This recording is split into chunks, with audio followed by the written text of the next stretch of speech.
Al via la seconda festa di Santa Venera, il velo di Sant'Agata nella città di Acireale. La comunità diocesana, nell'ambito dei solenni festeggiamenti in onore di Santa Venera, patrona della città e della diocesi di Acireale, i quali avranno il culmine il prossimo martedì 25 e mercoledì 26 luglio, accoglierà il Sacro Velo di Sant'Agata, patrona della città e dell'arcidiocesi di Catania.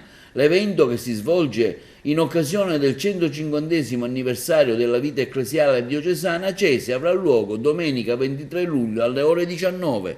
La Deputazione della Reale Cappella, organo di nomina sindacale e in piena sinergia con l'autorità ecclesiastica, propone quest'anno un evento di singolare importanza, la visita delle reliquie della martire Agata nella città di Acireale.